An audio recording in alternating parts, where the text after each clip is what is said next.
Assalamualaikum warahmatullahi wabarakatuh. Perkenalkan, kami dari kelompok bagian makalah anak autisme bagian 1. Di sini kami beranggota yang pertama Ismi Masuroh dengan NIM 351964, yang kedua Hasifia Ika Yuliani 351970, yang ketiga Indra 351972, dan yang keempat Wahyu Nur Faiza. Dalam hal ini akan dibacakan oleh Mbak Ismi Masuroh. Ya, yang pertama itu pengertian anak autisme. Autisme didefinisikan sebagai suatu gangguan yang mempengaruhi perkembangan dan sifat kompleks menyangkut aktivitas, imajinasi, komunikasi, dan interaksi sosial.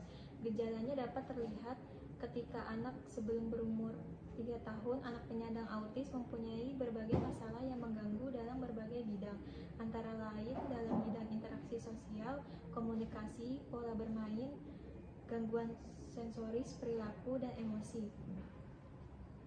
Menurut Sutadi, autisme sebenarnya adalah suatu gangguan perkembangan neurobiologis yang luas atau berat. Terdapat banyak faktor penyebab seseorang terkena autis. Kemungkinan besar dapat disebabkan karena adanya kerentanan genetik, kemudian dipicu oleh faktor-faktor lingkungan yang multifaktor seperti infeksi. Saat orang tua masih mengandung anak tersebut, bahan-bahan kimia seperti pewarna makanan, pengawet makanan, perasa makanan, dan berbagai food activants lainnya, serta polutan seperti timbal timah hitam atau air raksa dari ikan yang tercemar merkuri sebagai bahan pengawet vaksin. Autisme merupakan suatu keadaan yang dialami seseorang serta dapat berpengaruh terhadap ketidakmampuan seseorang dalam melakukan kontak sosial terhadap lingkungannya. Autisme adalah suatu gangguan perkembangan yang dialami oleh seseorang dan bersifat kompleks serta menyangkut komunikasi, aktivitas, imajinasi, interaksi sosial. Selanjutnya akan dibacakan oleh Mbak Asfiah. Terima kasih Mbak Ismi. Karakteristik anak autisme. Ciri-ciri anak autisme antara lain sebagai berikut, yaitu 1. Sering tidur, bermalas-malasan atau duduk menyendiri. Kemudian selalu diam sepanjang waktu. Kemudian apabila ditanya, jawabnya sangat pelan dan monoton. Kemudian tidak pernah bertanya, tidak punya rasa takut, tidak mempunyai keinginan yang bermacam-macam, dan tidak menyenangi sekelilingnya. Dan kemudian ada pula yang memiliki ciri-ciri tidak ceria, tidak peduli terhadap lingkungannya, kecuali pada benda yang disenanginya. Jadi anak autisme itu lebih suka memiliki benda, apa yang dia sukai itulah yang yang tidak disukai dia tidak akan melakukannya. Klasifikasi anak autisme. Klasifikasi autisme dapat dibagi berdasarkan berbagai pengelompokan kondisi, yaitu klasifikasi berdasarkan munculnya kelainan, klasifikasi intelektual, dan klasifikasi berdasarkan prediksi kemandirian. Klasifikasi berdasarkan munculnya kelainan, yaitu ada autisme infantil dan autisme fiksasi. Autisme infantil, anak autis yang sudah mempunyai kelainan sejak lahir. Kalau autisme fiksasi, anak autis yang pada saat lahir kondisinya normal, namun setelah umur 2 atau 3 tahun, tanda-tanda autisnya muncul. Kemudian klasifikasi berdasarkan intelektual. Autis dengan keterbatasan mental sedang dan berat, IQ-nya kurang dari 50, prevalensi 60% dari anak autis.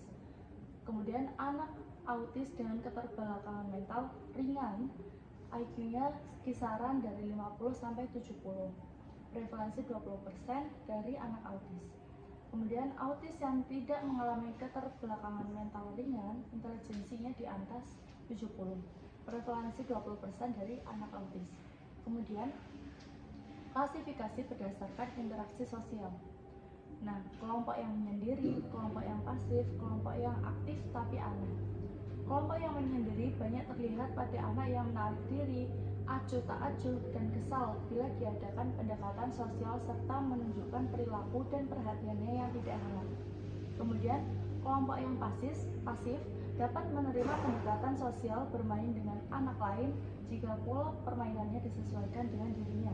Kemudian, kelompok yang aktif tapi aneh secara spontan akan mendekati anak yang lain, namun interaksinya tidak sesuai dengan anak lain tersebut, hanya sepihak. Kemudian, klasifikasi berdasarkan prediksi kemandiriannya, yaitu ada prognosis buruk, prognosis sedang, dan prognosis baik. Nah, prognosis buruk tidak dapat mandiri, itu dialami 2/3 dari penyandang autis. Kalau prognosis sedang, terdapat kemajuan di bidang sosial dan pendidikannya, walaupun problem perilaku masih ada. Rentangnya 1/4 dari penyandang autis. Kemudian prognosis baik mempunyai kehidupan sosial yang normal atau hampir normal dan berfungsi dengan baik di sekolah atau di tempat kerja. Presentasinya 1/10 dari penyandang autis. Kemudian penyebab autisme akan dijelaskan oleh Mas Indra. Pak Dian, dipersilahkan. Kemudian penyebab autisme.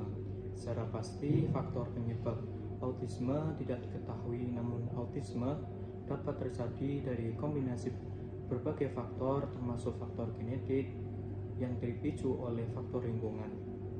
Ada berbagai teori yang menjelaskan faktor-faktor yang memengaruhi terjadinya autisme, antara lain sebagai berikut.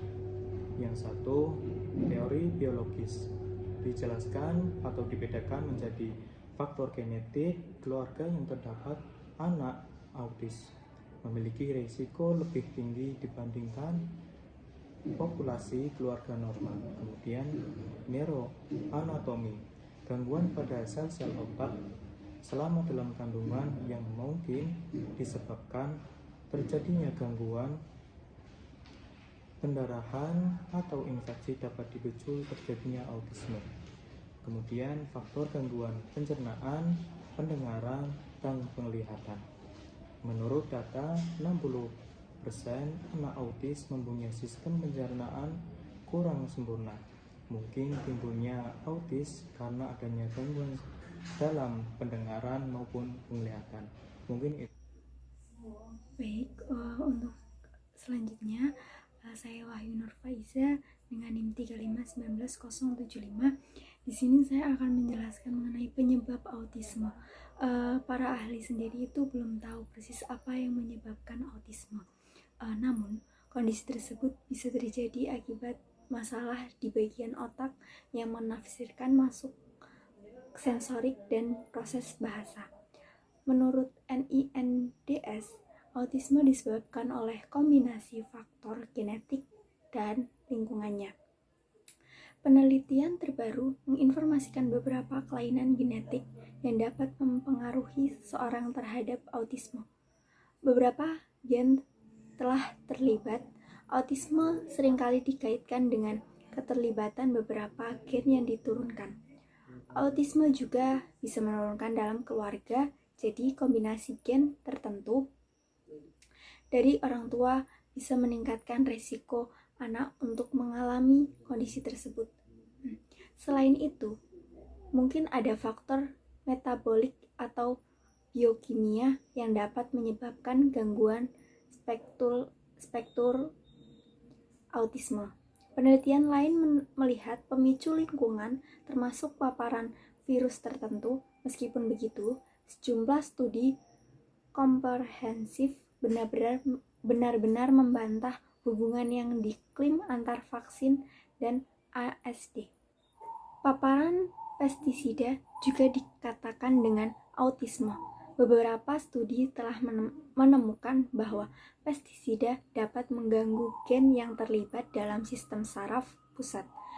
Kata Dr. Alice Mao, seorang profesor psikiatri di Houston, para ilmuwan berpikir bahwa bahan kimia dan pestisida dapat berdampak buruk secara genetis dan cenderung akan mengalami autisme. Selain itu, bayi yang terpapar obat-obatan tertentu bisa di dalam rahim termasuk asam valproat dan thalidomide ditemukan memiliki resiko autisme yang lebih tinggi. Thalidomide adalah obat yang pertama kali digunakan pada tahun 1950-an untuk mengobati mual di pagi hari, kecemasan, dan insomnia.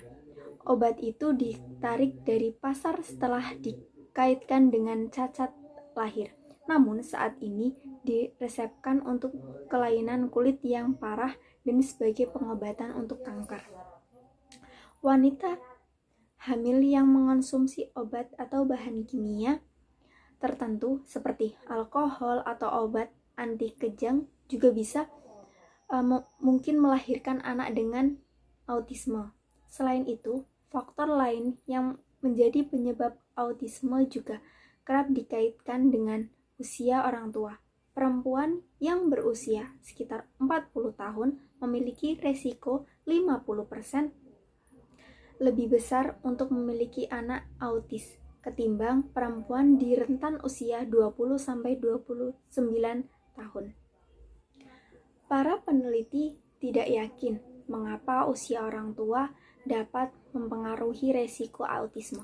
Namun, itu mungkin terkait dengan mutasi genetik yang terjadi pada sperma atau sel telur ketika orang tua bertambah tua. Daerah-daerah tertentu di otak, termasuk korteks cerebral dan otak kecil, telah terlibat dalam autisme, di mana otak ini dianggap bertanggung jawab atas pengaturan konsentrasi, gerakan, dan suasana hati. Penyimpangan dalam tingkat neurotransmitter seperti dopamin dan serotonin juga dikaitkan dengan autisme. Masalah dalam mengatur dopamin dapat menyebabkan masalah dengan konsentrasi dan ketidakmampuan bergerak, sedangkan kesulitan mengalihkan kadar serotonin dapat menyebabkan masalah suasana hati. Itulah beberapa kemungkinan penyebab dari autisme pada anak. Mohon maaf jika dari kelompok kami ada salah-salah kata. Sekian, wassalamualaikum warahmatullahi wabarakatuh.